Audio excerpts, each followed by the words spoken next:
Hey, welcome to J&J's Maintenance and More. So today I am doing an oil change on my Massey Ferguson 2400. It's a GC2400. Working on this tractor here. I'm going to go over a couple things. This is pretty straightforward. First thing is that if you get down here underneath of the tractor at the oil pan,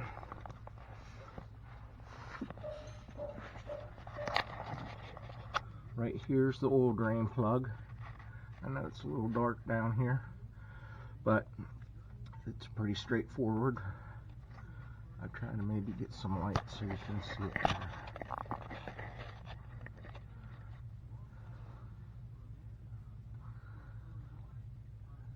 Try to make this as good as possible. So if you can see it right there, the oil drain right in there is dripping a little bit of oil out. What I did was I turned around a little bit ago and I started this up and I warmed it up real good, and then I pulled the plug so the oil drains a little bit better.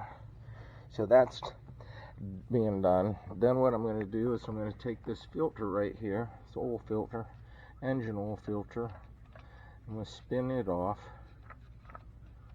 and set it in here, let it drain for a while too. I've also got the new oil filter here. This is the genuine Agco parts filter. I had an Apple on it before. I just happened to be where they have the Agco parts. So I'm going to spin this on. I've already lubricated the seal. I put a little bit of oil around it so it snugs in there without kinking it or crimping it. So I take it till it touches. I'm going to run it in about a half a turn. That should be good. Shouldn't leak. Of course, when you start it up, you're always going to want to look at it and make sure it's not going to leak. Now, a couple other little things I'm going to go through while that we're out here doing this is I've taken this piece here out of the hood. It slides up into the hood fairly easily.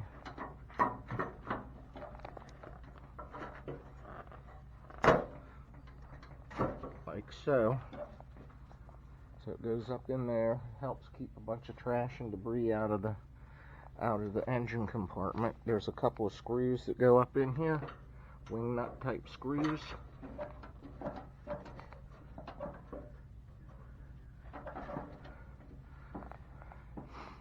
go ahead and try to find those.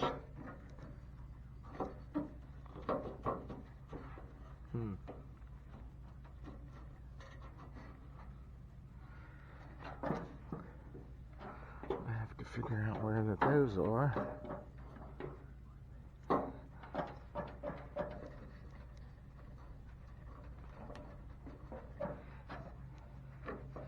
Anyways.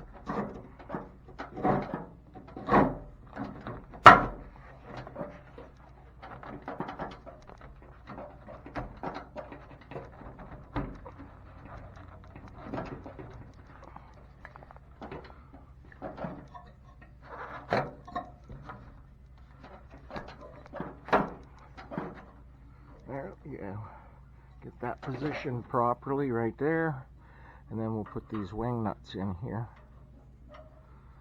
which I'm trying to do this one-handed because I don't have anybody running the camera. So it always helps if you get somebody running the camera, or I stick it on my head. Maybe I'll do that.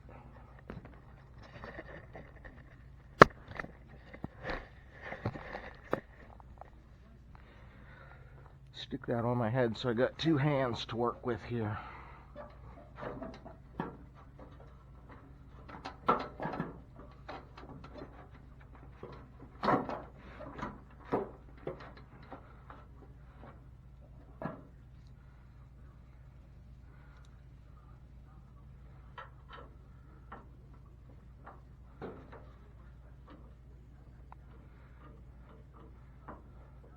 Simple things that always kick your butt, right? Now we get those in there.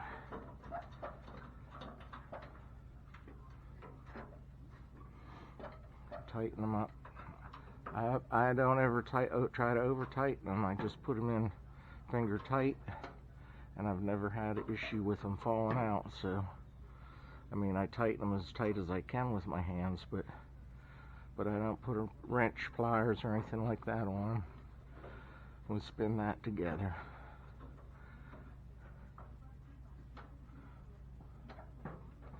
Now another thing that I do is, this here's your air filter. I'll pop it out of here and blow it out with air compressor, because it needs it, as you can see. And I'll get this all clean so we don't get anything down in the engine. That would be bad. I'll blow that out with the air compressor here a little bit later on.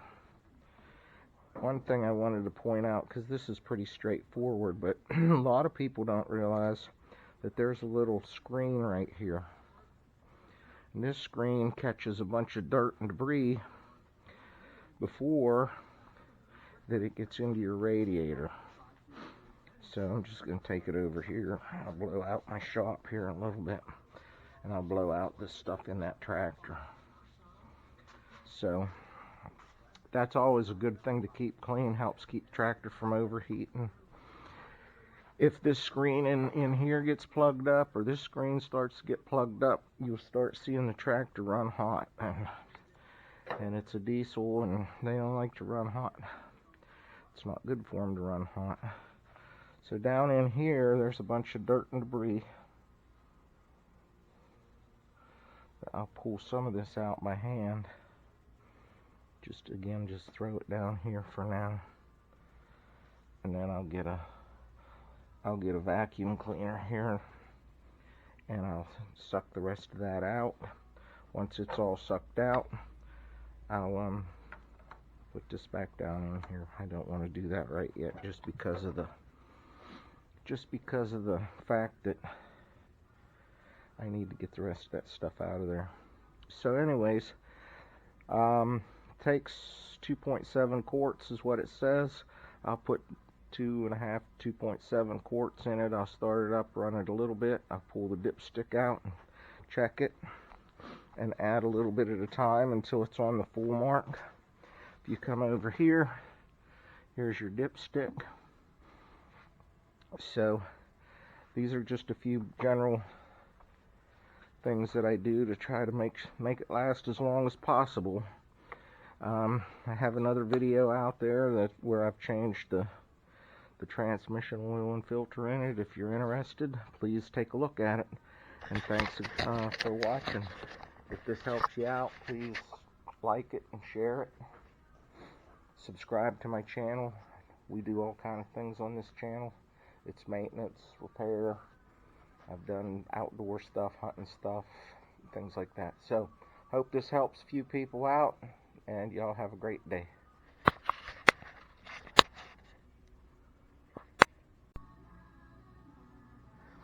Hey, I decided to add a little bit to this video on the back end of it, just to kind of make sure that I didn't miss anything that I kind of, after started looking at things, decided it was probably important.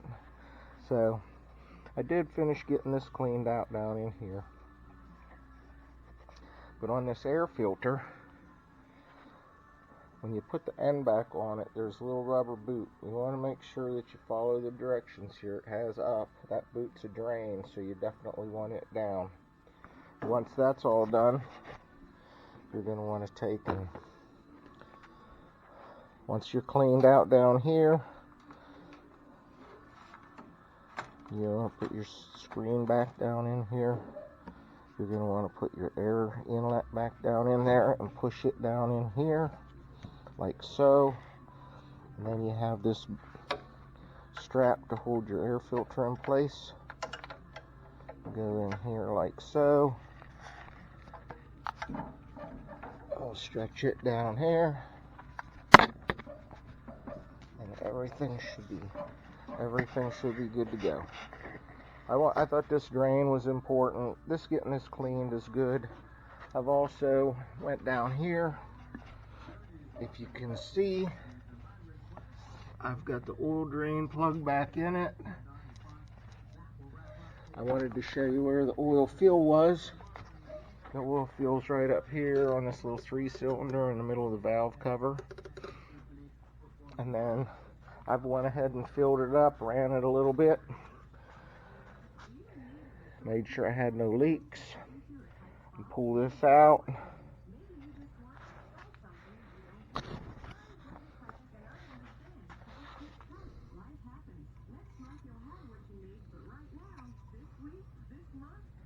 And we're right there, right at the top dot. Anywhere between the top and bottom is good. I try to keep mine right there at the top. If it gets a little low, I top it off, which I'm pretty lucky. I change it at least every 100 hours or once a year, so I very rarely have to add.